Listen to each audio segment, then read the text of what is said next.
The X-Files Season 6 Review. The X-Files Season 6 ran from November 1998 to May 1996 and starred David Duchovny and Gillian Anderson in their sixth season in their iconic roles as FBI Special Agents Fox Mulder and Dana Scully. It consisted of 22 episodes. Episode 1 is The Beginning, which is an immediate follow-up to the X-Files movie, which was released in cinemas between the end of Season 5 and the beginning of Season 6. This is a direct follow-up to that, continuing on from that story, and we get rampaging alien coming out of somebody's body and going on the rampage. We also get kind of a repeat of the situation of the start of Season 2, only the X-Files haven't been shut down. It's just that other people are working on them, namely Mulder's less than trustworthy old partner, Diana Fowler, and that useless twat, Jeffrey Spender. But of course, it makes very little difference, really, because Mulder and Scully just go and investigate X-Files anyway, especially Mulder, who could give less than zero fucks at this point about any form of authority. A man after my own heart. This is an okay episode. It's a decent enough start to the season. I think the reason I like it more than a lot of these types of episodes is that above and beyond all the conspiracy shenanigans, it's just a fun kind of monster on the loose story, which is always entertaining. Things really kick off, however, with episode 2, Drive, which is written by Vince Gilligan. This is an absolutely kick-ass episode that takes a very silly sounding premise and turns it into an absolute really tense, engaging thrill ride with a very clever kind of rationale for what's going on. I love Drive. Absolute classic episode. One of the best of the season. Probably in the all-time top 20, I would say. Next up is Triangle. This is a very highly rated episode. I have to say it's not one I'm particularly keen on. I'm never really keen on these it was all a dream episodes. And while there's some stylish direction and I'm sure the cast had fun making it, I just find it a bit especially on reviewings. Next up is Dreamland, a two-parter.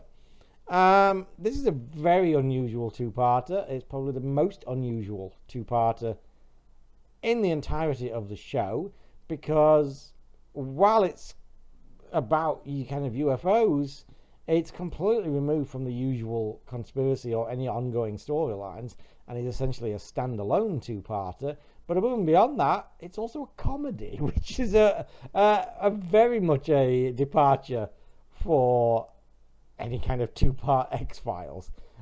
Basically, some strange some kind of disaster with experimental UFO craft that the government is up to causes a rip in space and time and messes up a whole bunch of things, and also causes Mulder to body swap with a man in black played by This Is Spinal Tap's Michael McKean. This is a very entertaining two-parter. You could argue it does suffer a little bit from the triangle thing of none of this ever happened, except that it did. It's just that it uses the RTD patented reset button, but I don't mind because it's a lot of fun. It's a lot of fun. The next episode is How the Ghost Stole Christmas. This is an odd one. I always thought it was The Ghost That Stole Christmas. I don't know, there seem to be two titles. This is the only kind of Christmas episode of the X-Files, apart from, I suppose you could say, Season 5's Christmas Carol, which Mulder is hardly in, if at all, so that's a bit... It's basically a kind of a tongue-in-cheek ghost story. This is a fan favourite. I'm not a big fan. This is another kind of one of those where it's Chris Carter trying to do Darren Morgan, and it's like, you're not up to it, Chris. I'm sorry. Stick to your mythology episodes or even a serious monster story.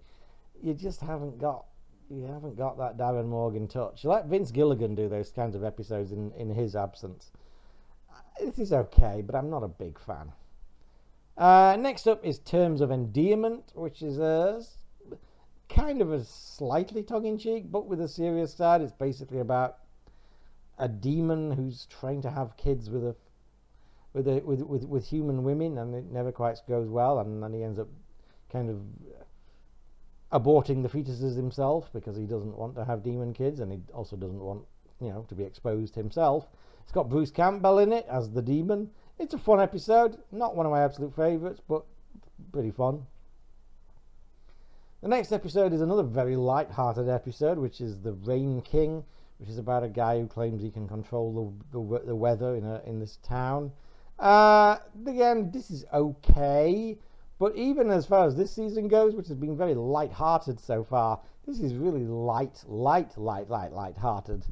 Again, it's not a bad episode. It's certainly out of context. It's an amusing enough one. It's just that after a run of relatively light-hearted ones, this one's it's one too many, and B, it's just the premise is a bit weak as well.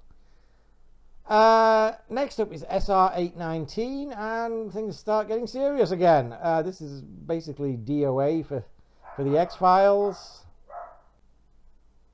Skinner gets poisoned, infected with something that basically gives him 24 hours to live. This is a good, solid thriller episode, and certainly a much more serious episode than the last few. Next up is another Vince Gilligan one. It's called Tithonus.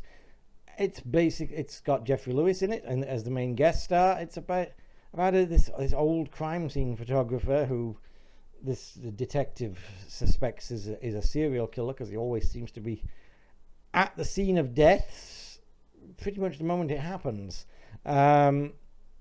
Scully's kind of in this one on her own, and starts to come to the realization that this guy's not a serial killer, but he does have the ability to tell when someone is about to die. This is a very spooky, very creepy episode. It's kind of a slow burn, but it's so fascinating and so eerie that you don't really mind that. I think this is a very good episode, and absolute cracking stuff. And next up, we have a huge two-parter, Two Fathers and One Son. This is a big return to the mythology, conspiracy stuff, and one of the absolute biggest and one of the absolute best. Basically, this is the one where we find out everything, basically. Everything is revealed. Lots of this stuff we've kind of had hinted at, or said before, but this one really lays the whole of the conspiracy bare. We find out exactly what they were up to, what the plan is, what the deal is that they've made with the aliens, but they've been planning their own kind of resistance to it, albeit along the way quelling anyone who finds out about it. We get the alien rebels make their move that we've seen before in season 5.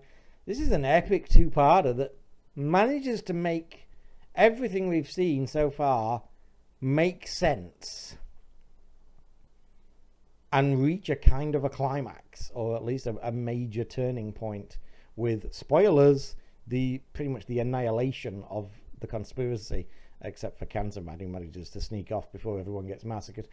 If there's a problem with this, I think it's the problem that I've said before with the entire nature of this plot, because the plot they've created is so big that there's no way the show can actually deal with it without turning into V or something. And it has to be said, after this point, the conspiracy starts to get more muddled than ever, because there's a certain thing that we need that basically we're setting up for after this is over, but we can't do that without changing the show, and so we keep treading water with these episodes after this, which is unfortunate. But on its own, this is a spectacular two-parter. Next up is Aguamala, which is another one with Darren McGavin in as original X-Files investigator Arthur Dales. This is just a fun episode with Mulder and Scully in a hurricane, trapped in a hotel in a hurricane with some kind of water-based monster in the pipes and picking people off. I know this isn't a particularly popular episode. It's kind of run-of-the-mill, but I've always kind of liked it. It's because it does what it says on the tin. It's a fun Monster of the Week episode, and every now and again it's just nice to have just a fun Monster of the Week episode where a monster's on the rampage and people are dying, and How are they going to get out of it? Every now and again, I can do without a high concept and just have a bit of old school silly monster fun. And this delivers. I like it more than most people do, I think. Next up is another cracker, Monday, which is basically the X-Files does Groundhog Day, albeit from the perspective of a woman who is basically being forced to relive the same day over and over again, in which her boyfriend blows up a bank during a failed bank robbery and takes out everyone inside, which also happens to include Mulder and Scully. This is a really strong episode, a really interesting episode. Classic stuff. In my opinion, season 6 has a pretty strong hit rate, in my opinion. Next up is Arcadia, which is another great episode. Mulder and Scully go undercover as a married couple. Cue much humorous hijinks, especially from Mulder. Make me a sandwich, woman.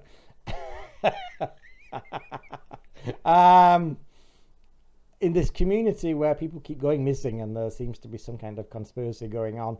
Now, this episode has a bit of a backstory for me with it because there was a power cut. There was a power cut in my house that night, and I needless to say, I freaked and panicked and had to make an emergency phone call to one of my older brothers to get him to tape it. And he's kind of a bit lackadaisical character, so I wasn't sure whether he was actually even going to do it or not.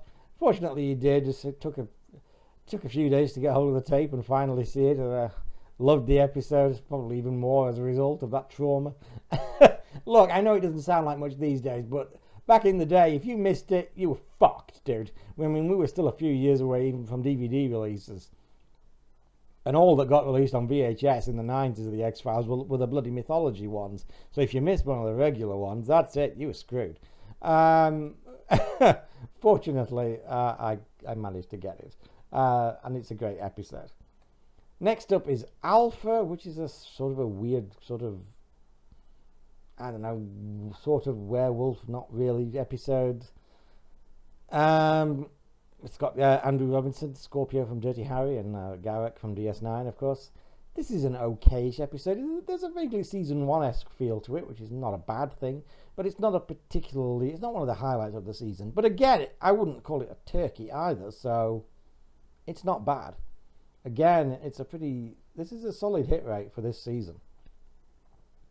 Next up is Trevor, which is an escaped convict who goes through some kind of weird tornado and ends up being able to pass through solid objects. And Mulder and Scully have got to get him before he gets to his ex-girlfriend because he's got some scores to settle. This is a pretty decent episode. The X-File is interesting with some great visual effects. Yeah, it's again like Alpha. I'd say it's slightly better than Alpha. But again, it's not a masterpiece, but it's pretty solid stuff. Next up is Milagro, which is one of the weakest of the season, I would say. It's this writer who's living next door to Mulder, who finds what he's writing is coming true. It's an interesting premise, but it's done in a way that's not very interesting, and it's very slow and kind of what? One of the worst of the season, I would say. Next up is The Unnatural, which is one of the kind of co-written, and I think is it directed by Duchovny? I think it was as well. This is basically almost like a fairy tale, kind of told in flashback about this 40s black baseball player who's actually an alien in disguise. It's a very odd episode. It's interesting. It's kind of entertaining and fun. I'm not a big fan of these ones. The way it's like, you know, where the X-Files are there, Mulder or Scully are just there as the framing wraparound, and the story is actually about other people completely. There's one like that in season 5, isn't there? Travelers, I think it's called. I'm just not that big on that stuff. Like, I watch the X-Files for the X-Files, dude. I'm watching it for Mulder and Scully. It's okay. It's okay. It's not bad. It's quite charming in its way. It's certainly better than, say, Milagro, but it's not one of my absolute favourites. Next up is Three of a Kind, which is another Mulder and light episode. Well, Mulder's not even in it. Scully's in it a bit, but this is three of a kind. But we do get the lone gunman, who that's kind of acceptable. You know, they're not just random guest characters we're meeting once. They are recurring characters who we're familiar with and fond of. So I don't mind them carrying an episode, just as they did in season 5. I don't think this is quite as good as The Unusual Suspects, but it's still pretty fun and pretty entertaining. And it's kind of a nice sequel to that episode as well. It's perfectly entertaining and watchable. The penultimate episode of the season is Field Trip, which is an absolute classic in my book. This young couple are found skeletonized after only having vanished for about 3 days in this hiking area. Mulder's particularly interested because the area is known for UFO activity, but nothing is quite as it seemed. I think this is a great episode, lots of fun, very, very peculiar and odd, even if you guess what's going on. I think the central premise of what the central threat is pretty interesting and kind of believable in a X-Files kind of way. This is a really strong episode, one of my favorites of the season. And next up is the season finale, which is Biogenesis, which I'm not particularly fond of. Again, I'd say this is actually one of the weakest of the season. Long-time watchers of these reviews will know that I'm not the biggest fan of the conspiracy episodes. Again, we had an excellent two-parter in this one, and even the premiere was pretty solid, but this is just a bit, what the fuck is this about now? And again, this comes across kind of like Chris Carter stalling and going off on a tangent because we finished the main conspiracy plot, and we all know what needs to happen next, but we can't actually do that in the show. So we're going off on some kind of weird tangent about maybe we're all aliens or something. Well, maybe we are, but it's not really relevant, is it? I just find this episode a bit and the two-part follow-up in the next season is even worse. It's a shame because I think this is an excellent season, and even with even a strong premiere, so the finale is a bit is kind of disappointing. But let's have a look at this. I don't think there may be 2 episodes I would say are below par in this season. Milagro and the finale. Even the kind of okay-ish ones are still pretty good, like Alpha and the Rain King. I know some people don't like this season because of the lighter tone. Although, to be fair, the lighter tone is really only mostly in like the first half, I would say. From about episode 9 onwards, there's a lot more serious stuff. Yeah, the second half of the season, apart from maybe the Unnatural, is much more kind of standard traditional X-Files. So, and the first half, Drive, is an absolutely cracking episode. I think season 6 is one of the best seasons. I really, honestly do. Yeah, it's certainly one of my top 3 favorite seasons of the X-Files, along with the first season and another one that I have yet to review. So I'm giving the X-Files season 6 a straight A.